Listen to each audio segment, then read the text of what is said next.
All right, welcome back to the podcast. I am joined today with Liam Browning. He is a medical student going into psychiatry who has spearheaded a lot of reviewing of data on adverse childhood experiences with me. And I'm also joined with Annabelle Kuhn, who is a part of my team, who is going to be at a child and adolescent psychiatry program at a small, humble program, Boston Children's, um, part of the Harvard group. So she sees patients in Florida here with me, and will be doing her child fellowship next year. So excited Yes, to have thank Annabelle you. join us. And I was this is actually the third recording, and this will be part one. We've decided to do this multiple parts, Yep. and we will be talking about a topic where it's like it's a tough topic because when I think about this topic, I'm thinking about different patients. I'm thinking about um, my own struggles, maybe, or like it's like beyond the data, right? But you can look at the data in such an intellectual way. It's kind of like a little bit distancing, and so we're going to be trying to talk about this and the data of adverse childhood experiences in a way that is humanizing both to ourselves as people who have probably gone through some adverse childhood experiences. Actually, if you look at mental health professionals, there's a higher rate of adverse childhood experiences than other types of residents. We'll get into that data. And then, so we're talking about it from our own perspective of having probably gone through some, treating patients who are going through it.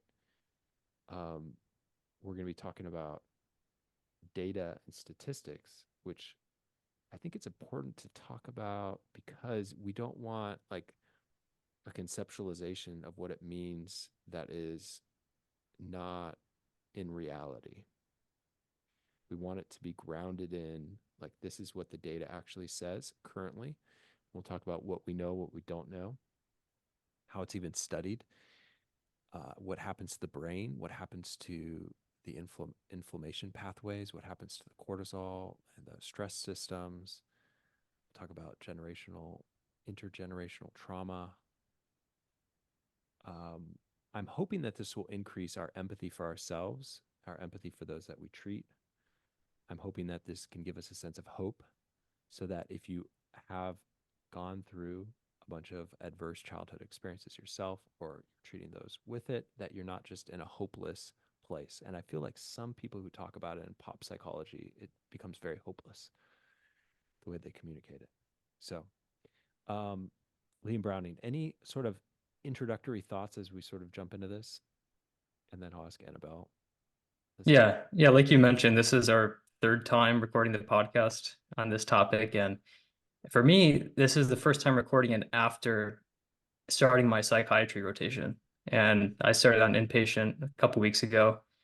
And, of the patients I've been following, so many of them have had an extensive uh, traumatic childhood history. And just seeing how that's reflected in different ways of how that affects them, whether that's predisposing them to borderline personality disorder, like narcissistic personality disorder, seeing how they have these different reactions to their trauma. And I think it's important to get it right to actually try to understand what the data is telling us, and then try to balance that with our clinical judgment and what we see in clinical practice. So this is really a huge topic for psychiatry and medicine as a whole to try to understand well. Yeah. Annabelle, any initial thoughts? I know you may remember Annabelle from we did an episode on catfishing. We did an episode on disorganized attachment. We have another one on avoidant attachment coming up. Yeah, so any thoughts coming into this? Yeah, lots of thoughts, and I'm glad to be included on this third try of this podcast. Three is my lucky number, so hopefully this will go well for all of us. But yeah, I'm really happy to jump in and give some thoughts too. So the residency program I work at, I primarily work with veterans, and of course, like with that, I work with people who have like severe trauma almost on a daily basis. And a lot of the veterans that I work with also have childhood trauma. And a lot of veterans like join the military in order to escape something terrible that's happening at home. And so there's a lot of trauma in the work that I do, and I know this topic is incredibly important in adult and in child and adolescent psychiatry. And yeah, I'm really excited to talk about this very important topic. So maybe I'll start with Liam. Tell me about how common adverse childhood experiences are. Yeah, according to the CDC, about 61% of adults have had at least one ACE, and about 16% of people have had four or more ACEs. And these occur throughout the entire world population, as we'll see talking about the ACE study. Um, it affects all demographics, doesn't matter race, socioeconomic status, everyone has experienced some ACEs. Yeah. I think like also just like thinking about that number, like 61% is a huge percentage of like the world population. And I think that's what makes it hard to talk about in a clinical setting. I think like providers might be able to identify with these childhood stressors too. And talking about those things may be hard like for the clinician to even talk about. And so yeah, just because it's so incredibly prevalent. Yeah, there's a number of reasons that it's going to be hard to talk about. I think if you are a mental health professional who's doing more medication management, Mhm. um, opening up this conversation may take longer than you have time for. Let's just be real. So it's like, how do you sort of do this in a way that's humanizing, that's not just a checklist? Um, Maybe you're doing it with the idea that you're going to have some time to unpack it, to empathize with it. Um, Also, people feel a lot of shame, right? Go ahead, Annabelle. What were you going to say? Yeah, I was just gonna say um, it's like basically like it's hard to ask the question, and it's hard to know if you have a good enough rapport with a patient to ask that sort of question. And I guess like in my experience, like I'll like generally ask like, hey, like has anything like have you ever been through an experience that was like life threatening, or like have you ever like without really getting into the details of it, like has have you ever been like physically, sexually, verbally abused, emotionally abused? And you can tell me as much or as little as you want.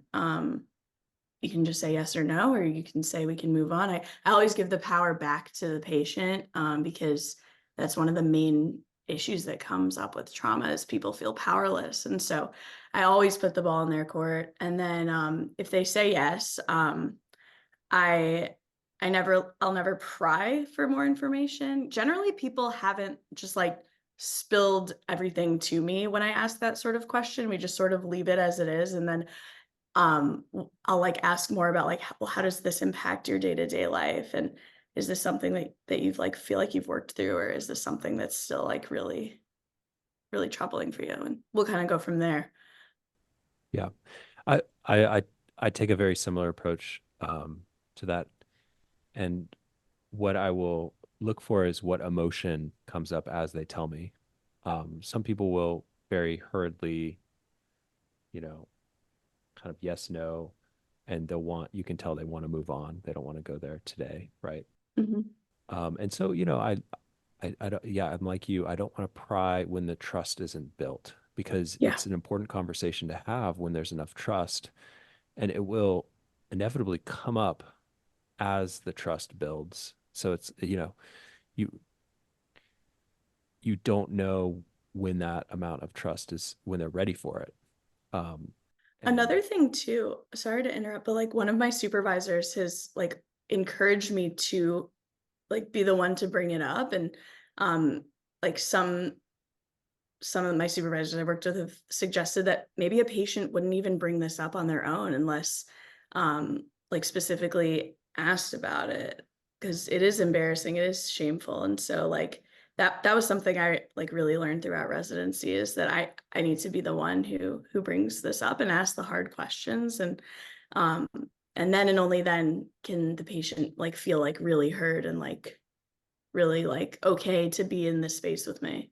asking the hard question allows them to know that you want to know, that you're ready to know, that you yourself have the capacity to, maybe to hold that. Um, you said it's shameful, and I think there's something about shame that goes with trauma. It's like the shadow of trauma. It's not that what happened to them is that they did something bad. I think the very nature of childhood trauma is like they were exposed to something that was bad.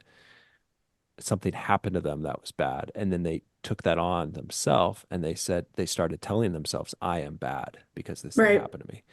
And so I think it's important to delineate that the shame is not something I would ever want them to own or to like I want to move them out of the shame. And a lot of trauma work is actually to empathize with the difficulty of that experience of I am bad, I did something bad. Yeah, absolutely. And like, I think objectively, like it may be easy for people to say, oh yeah, well, of course it was someone else's fault, but deep down these things get incredibly internalized, and yeah, like the shame is the piece that makes it hard to talk about in clinic and with anyone. And sometimes like past trauma, or like it's something that a patient may not have ever even shared with anyone else before a clinician. So it's very private and very personal. And like one of the reasons I really love being a psychiatrist is because it's so meaningful to be trusted with such like personal information, to be trusted to help someone. And yeah, just something I really value. Yeah. I think part of the frame of the work is confidentiality, right? Is that Yeah. we're not going to be telling their stories to someone else. Actually, I had a patient of mine who said, yeah, the nice thing about you is that I know I can legally sue you if you tell anyone these stories. And it comes with a little bit of jest, right? That's But great. Yeah. it's like I feel secure telling you because I know, right, what my rights are. Yeah. Um, and there's something special about that. And yeah, so there's something, like what you said, like the patients will often tell me, I've only told one person this in my whole life, or I've only told two people this in my whole life. And so there is a special sacred space in that, and hearing the story and hearing the trauma, um, and being equipped. And I think the goal of this episode and the series and the podcast is to equip people to be ready to hear those stories. Hmm. I was not ready to hear those stories before I was trained as a psychiatrist. I was just not. Um, it's like, how do you sit with someone in the midst of loss, in the midst of shame, and say things in such a way that would make them feel less shame, make them feel heard and understood? Um, what are common mistakes parents will make when the child tells the parent? Parent will go into their own story. Well, that happened to me and I got through it, or they'll blame them. You shouldn't have been there, or why did you let that person into your life? So it's very like it makes the shame worse, and that becomes a secondary trauma. It becomes like the trauma of telling. Yeah. Okay, so I was thinking about this and acknowledging how impactful these events are in people's lives and the challenges that people will have to overcome because of them. Um, it can help us to know this information, not just know it. And Annabelle, if you're on YouTube, was just drinking from Psychiatry and Psychotherapy podcast mug. I love the pink color. It matches my headphones. Thank you. It's awesome. Yeah, I think like on that note, yeah, seeing trauma as a hugely impactful life event.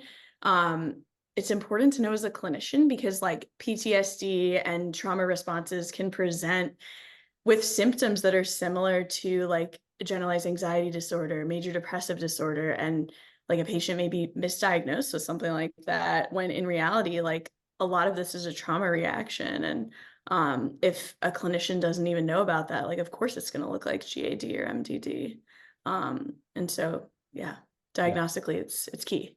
And we're going to get to as well that having a higher A score, having more traumas in your childhood increases the risk of globally most mental health issues and also a lot of physical issues.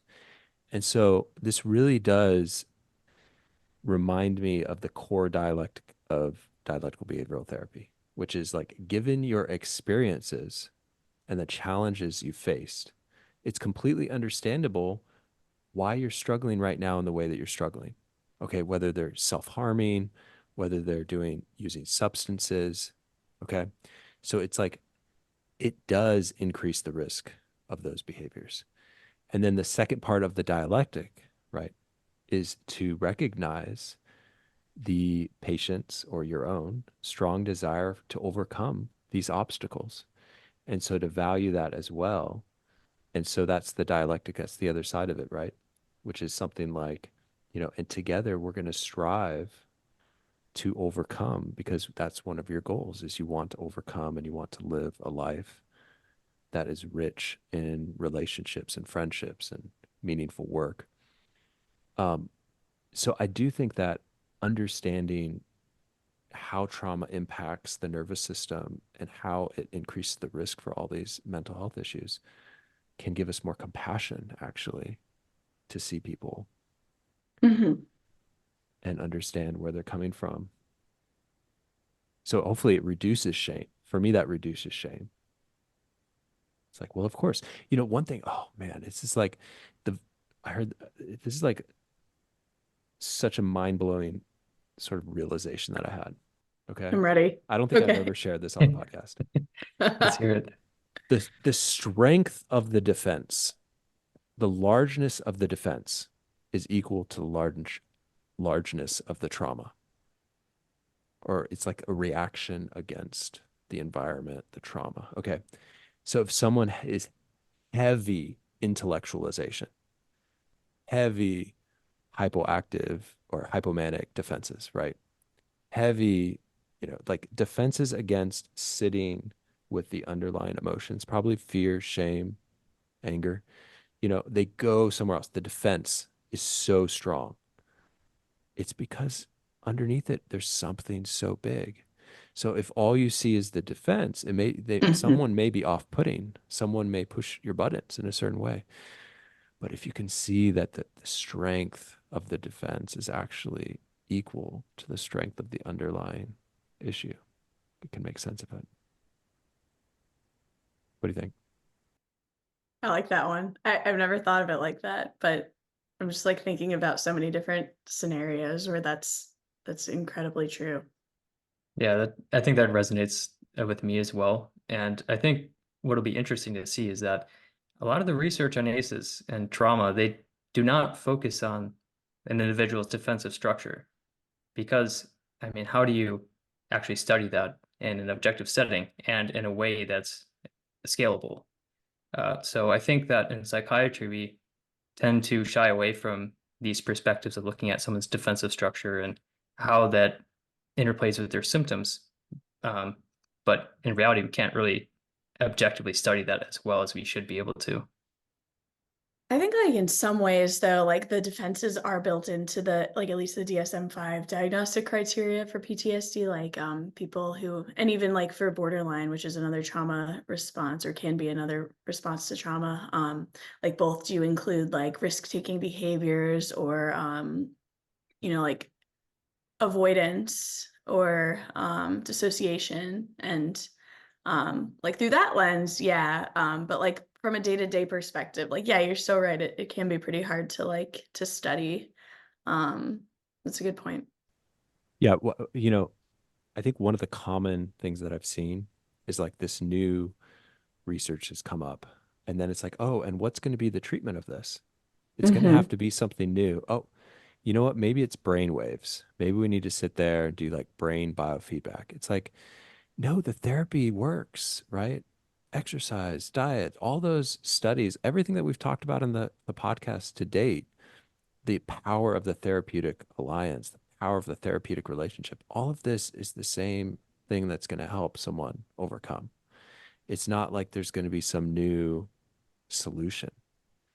It's like, so, yeah, it does increase defenses, which lead to conglomerations of personality disorders. I mean, each different personality disorder will have a different set of defenses. Borderline personality disorder might have projective identification. They are evoking in you a projection of themselves and then getting you to align and join it and become it. Like that's a defense. And now, as you get pulled into this enactment, maybe you can have a little bit of compassion for them and for yourself. Mhm. Oh, they are enacting something from their childhood. A tortured part of their childhood is being brought forth, and it's really tough. Yeah. I also wanted to say, David, it's really empowering to hear you say that it's like the treatment that we have works, and the power of the therapeutic alliance is what really matters. I think, especially as a trainee, and if there's any other trainees listening, it's you don't have to know like every single thing about DBT and CBT by the books. I mean, that's great, and if that's your plan, go for it. And but I think just like in the process of training, while you're still working with patients, it's nice to know that just by having a therapeutic alliance, you can be doing such like amazing positive work with your patients. Absolutely. I think it's the foundation, right? Because okay, there's other episodes. If this is the first one, where we go through common factors. We go through like what are the things that make one therapist better than another therapist. And lo and behold, it has very little to do with modality. Okay. So CBT versus acceptance commitment therapy, about the same. Dialectical behavior therapy versus transfer focused therapy, about the same. Mentalization based therapy versus transfer focused therapy versus dialectical behavior therapy, about the same. Like these are studies that have been done and repeated until it's like, wait, they all work. That with like good training, good boundaries, and high empathy and good therapeutic alliance, like they're going to work. Should we spend time devoting ourselves to learn various ones? Absolutely. And Of course, yeah. I would even say, as a psychiatrist, I am often referring a patient to a specific modality because I think they haven't tried it. They have, like, sometimes I'll refer someone to EMDR for singular trauma, for maybe they've done some other therapy, but they haven't done EMDR. Maybe they're coming to me and they've done EMDR, and now I'm referring them to a good cognitive behavioral therapist, or I'm referring them to a good psychoanalyst who, so like the various types of therapies. I think Liam, you were mentioning this. It's like which is pretty wise for your young age of being a medical student. It's like you have to think of each person individually, Yeah. right? And it's like there's not going to be a one size fits all for all patients. Okay.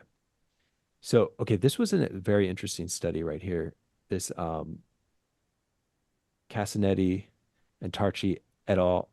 2024. Look how recent that is. And in this study, which I spoke to one of the authors the other day from Italy, there were 645 psychiatry trainees, and they compared them to other types of trainees, like in other departments. And the psychiatry trainees actually had a higher incidence of adverse childhood experiences and greater attachment insecurity compared with their peer medical specialties. Additionally, psychiatry residents were more inclined to seek social support. Despite the higher rates of emotional abuse, emotional neglect, physical neglect, they experienced lower neuroticism and higher openness, according to the big five characteristics. Isn't that interesting? They were both higher rates of trauma, but this is not something you would expect. You would expect higher neuroticism. But I think it's because they're in the middle of training. They're in the middle of getting help themselves. They're in the middle of that journey. And so they're actually lower neuroticism, which we're talking about the big five personality types. Neuroticism is one of the subdomains. Openness is a subdomain. I've done episodes on these individually. Neuroticism usually increases with more traumatic events, but in this group, there was lower neuroticism. Interesting. Any thoughts on I that? also I have so many thoughts. I think my first thought that comes to mind is like it it's amazing to know that data and to like also pair it with like, for example, like when I was like in med school and I would tell whomever, yeah, I'm gonna like go into psychiatry, the first question is like, oh, like, you must be crazy too then. And it's like, ha ha ha, like, thanks. But it's like, maybe, who knows? But anyways, like, it's just like such a like point, right? That like, if this is true, and like this research showed that like this is true, and that like psychiatry residents like have higher rates of trauma, then it like, I guess, like exemplifies how much bias there is in our society, where like if like we're seeing people like who have a lot of trauma as like aligning with other people who have trauma, and like defining that as like something negative, or crazy, or something's wrong with you fundamentally. It just speaks to like the society at large, and maybe like some elements of projection too. People are worried about going to the psychiatrist and being assessed and evaluated and being forced to have things brought up, so they push it onto other people. But yeah, that's where my mind went with that one. That's really interesting. Oh yeah, I've had there was one trauma surgeon I was working with who liked me, who was like, you should do trauma surgery, but I know you might choose something else, but do anything but psychiatry. That's what he said, quote unquote. And I kind of No, no. like was like, uh-huh, uh-huh. Um, or like another person I remember was like, why don't you do a real medical specialty? Yep. Stuff like that. And it's like, you're just that line shows your level of ignorance. Like, Yeah. you can't be a good psychiatrist and not understand a lot of medical stuff. Like Yeah. you just can't. Um, and we'll get into that because look, like trauma increases other medical issues, right? And we'll Hmm. get into the details on that. So and it's pretty it's global. So Liam, talk about how global trauma is from the data that we have here. Yeah, so there was a 2014 worldwide self-reported study where the rates of physical abuse was 22.6%, sexual abuse was about 13%, physical neglect was 16%, and emotional neglect was 18%. And to your point about trauma causing multiple medical problems, uh, in the US or in North America alone, the annual cost has been estimated to be about $748 billion. So it's not just a psychiatry problem, it's a medical problem as well for the entire field. Yeah, and I think as we get into this initial study that was so groundbreaking, Felitti et al., 1998, which was a large study done at Kaiser in California. So this is Kaiser Permanente, which is an insurance company, but it's also a medical hospital. So you have to have insurance, and usually it's like big corporations that are contracting with Kaiser to buy the insurance. So these are usually people who are working, who have jobs. So largely white, middle class. Okay.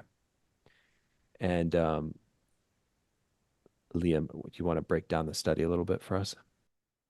The initial Yeah, study. sure. So like you mentioned, it was 8,000 mostly white, mostly middle class, middle-aged adults in California. And the original ACE study used 7 different measures of looking into abuse and household dysfunction. Since then, they've since included neglect. But in this study, there were high rates of emotional abuse, physical abuse, sexual abuse, substance abuse in the immediate family, mental illness in the immediate family, witnessing domestic violence, and having a household member go to prison. So much so that over 50% of the sample reported experiencing an ACE, and about a quarter of the sample reported experiencing 2 or more. And of those who experienced an ACE, um, like I said, at least half of those experienced an ACE reported 2 or more, and 6.2% experienced 4 or more ACEs. So it seems that ACEs appear to cluster. So, for example, if someone experienced psychological abuse, then there is a 93% likelihood that they would have experienced any other additional ACE on top of that. Yeah, and I think from seeing a lot of patients, this makes sense. You know, if you have substance abuse in the family, you're probably going to have other types of abuse as well, whether that's sexual, physical, emotional, witnessing domestic violence. Like you could see how these kind of run together. Um, okay, so Liam, break down if they had four or more aces, what was the strength of the odds that they would do health behaviors that would be maladaptive? It was pretty strong. So for considering oneself an alcoholic, it was 7.4 times more likely to, and 5 times more likely to ever use illicit drugs, more than 10 times more likely to inject drugs, 3 times more likely to have 50 or more intercourse partners, 2.2 times more likely to be a current smoker, and 2.2 times more likely to have poor self-rated health. Yeah, so you can see from some of those that you know, four times if you have four or more aces, you are doing things to cope with the demands of emotions and life and the trauma, the memories, right? We want to a lot of these patients tell me they just want to escape reality. They don't want to think about it. You know, so they drink to escape, right? They're not drinking to remember, they're drinking to escape.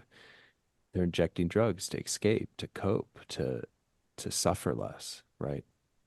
They're having many sexual partners. Often patients will tell me they're doing this in order to um, numb themselves. It's like this is where it Hmm. gets to the level of addiction, maybe, where they're doing something in order to get their mind off of something else, to escape reality in some way.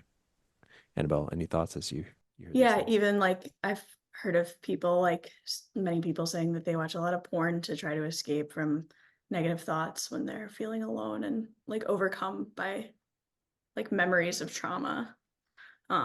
So that's another thing that it wasn't listed, but yeah.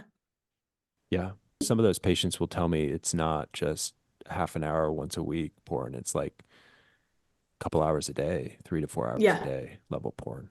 Yeah. Yeah. I think that's a lot more common than people like want to admit. And um I think this was discussed like in another episode too, if I'm not mistaken. Sounds familiar. I'm actually working on an episode on that. So Oh, stay no tuned. spoilers. No Okay. spoilers. But it Yeah.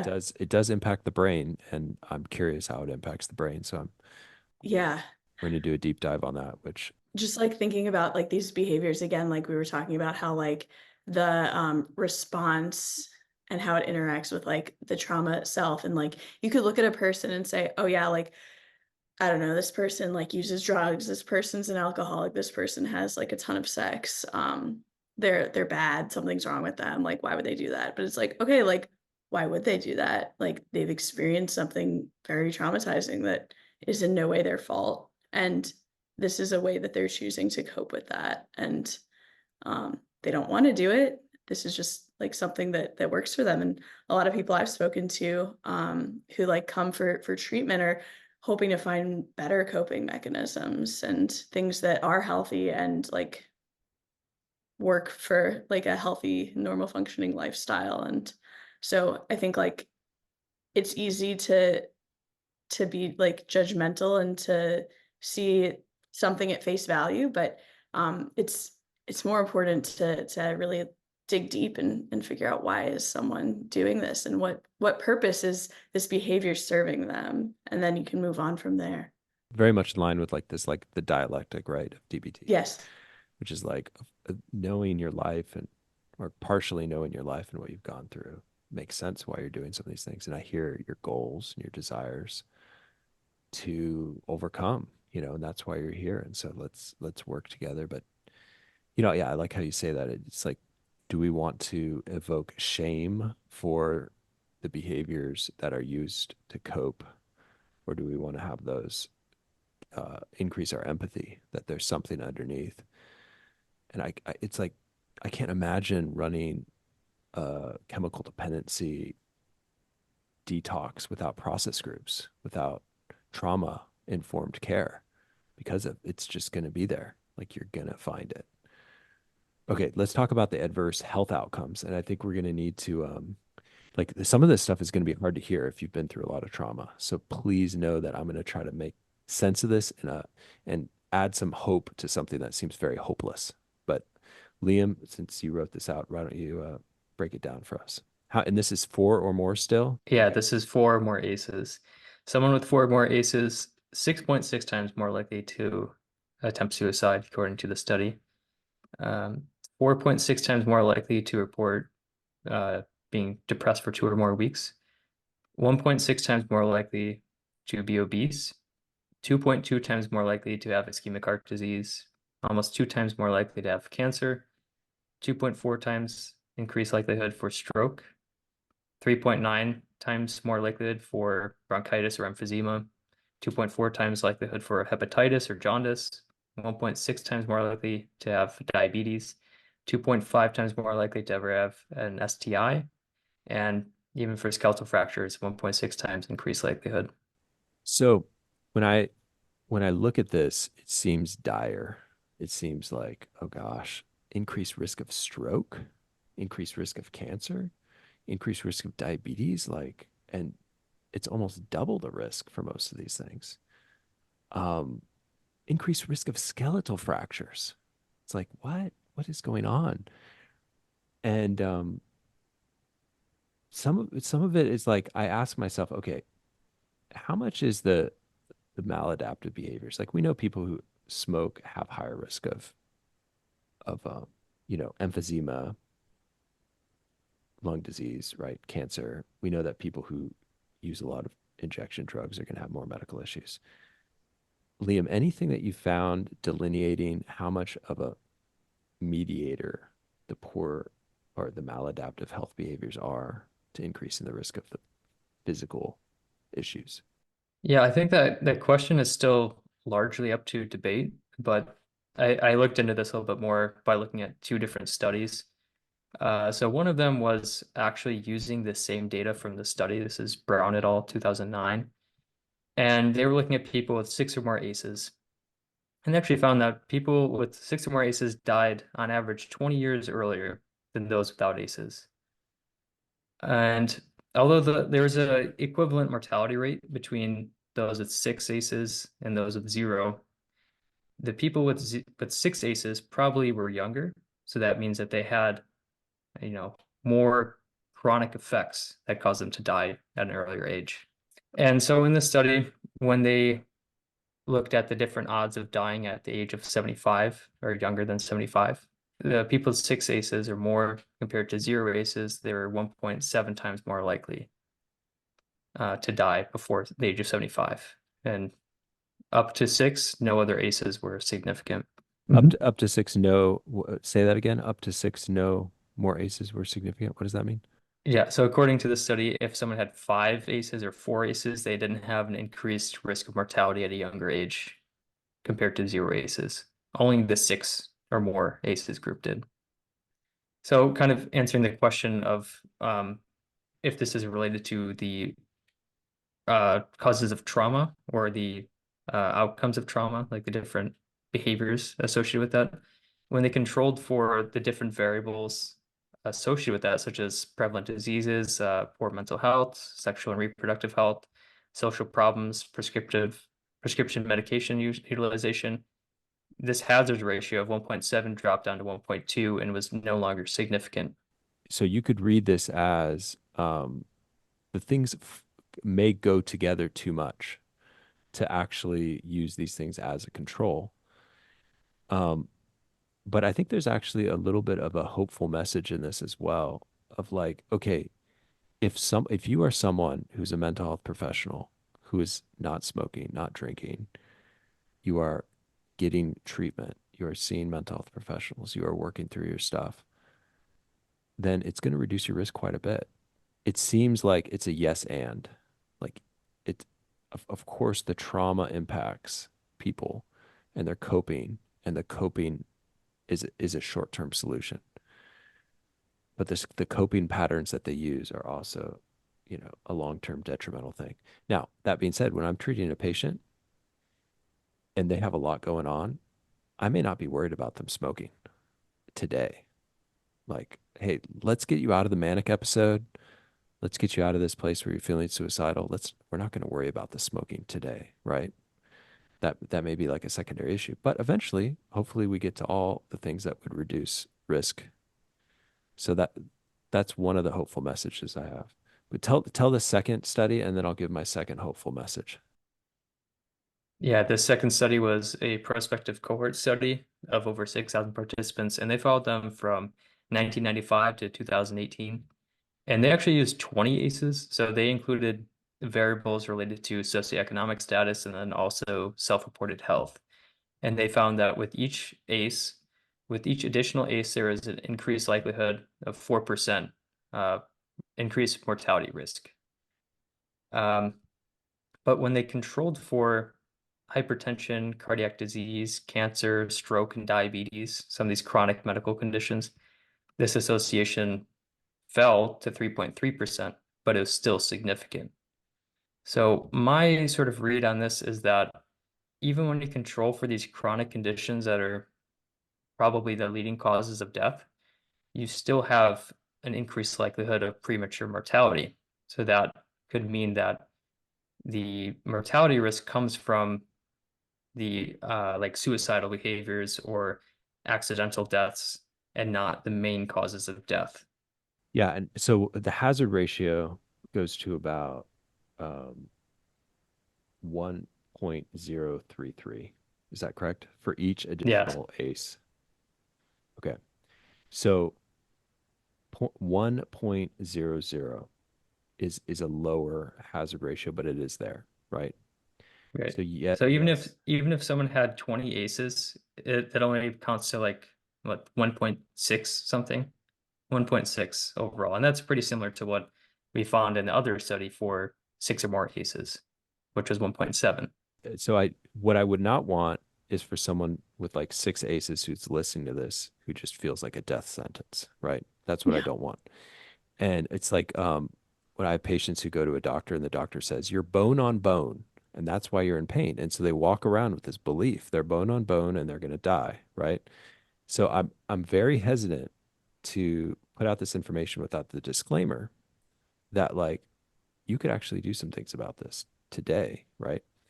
And so, for example, in another episode I did, 142, I talked about this one study looking at cardiovascular fitness and the most fit group compared to the lowest fit group.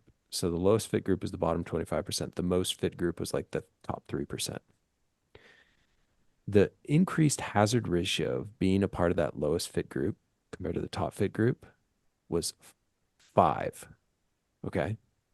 5.04 to be exact, after controlling for various things. Um, so take that in consideration versus this hazard ratio of having a lot of aces. So even if you had like a a bunch of aces, like 1.6, okay, it's such a bigger hazard to be in really poor physical shape.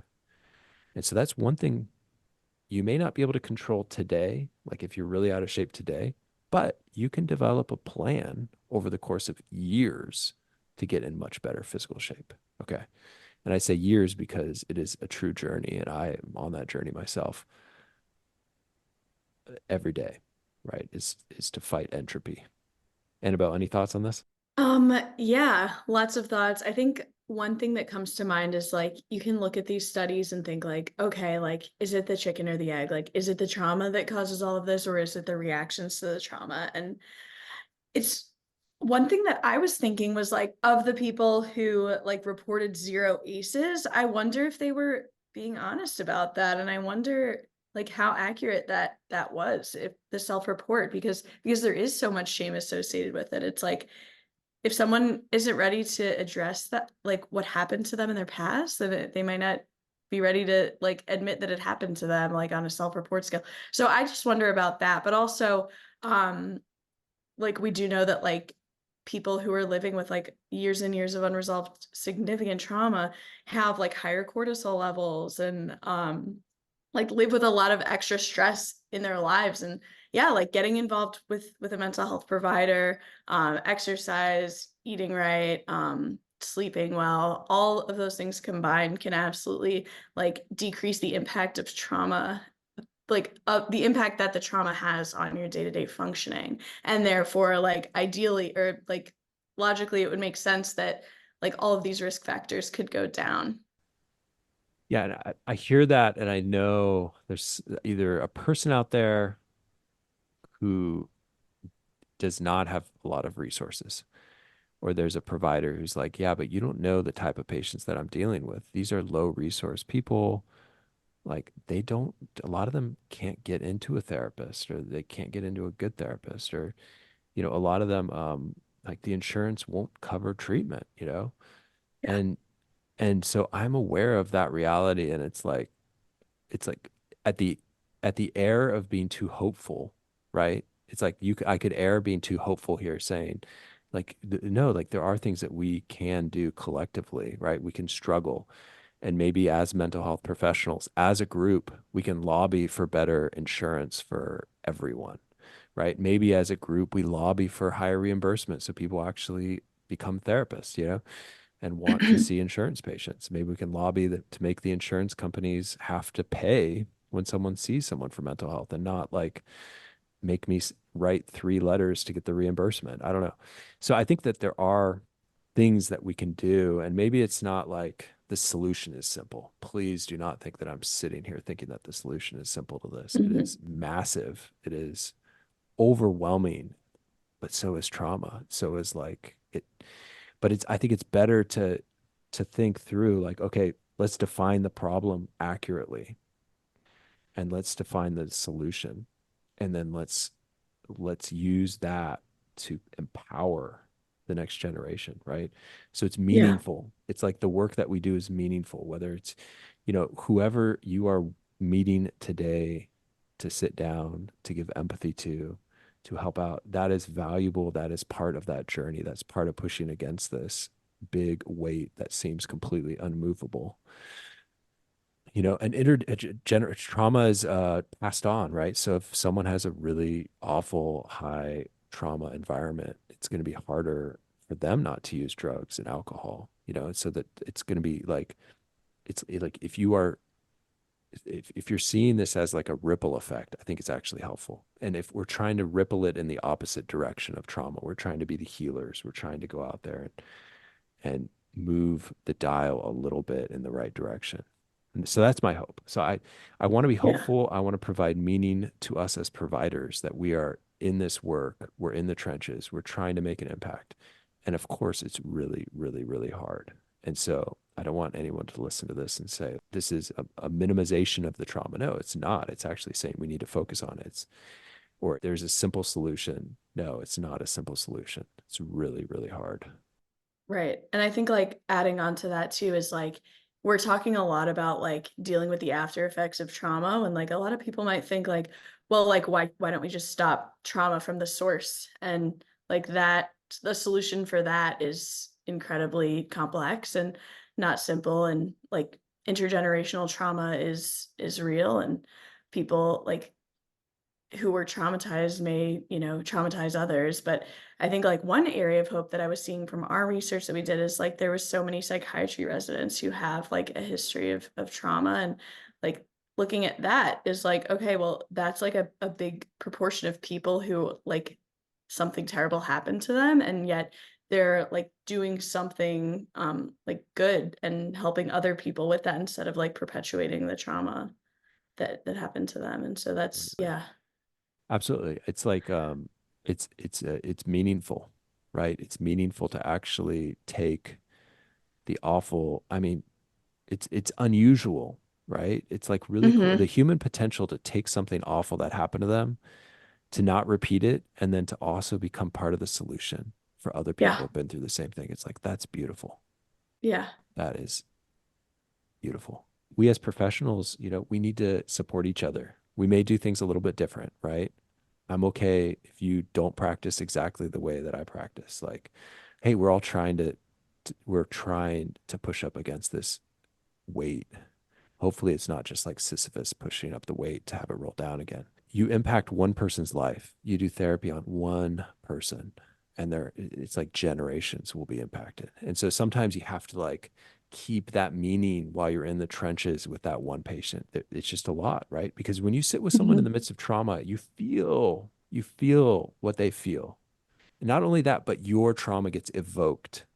So it's like you cannot do this work without getting your own therapy, because like it's like you will experience vicarious trauma Yeah. from hearing their traumas, and you need someone to process that with. You need to process that and grow through that as well. I think this is a really nice culmination of episode 1 of A scores. Um, let's just give a little bit of like where this is going to go. We're going to talk about the increase in mental health issues.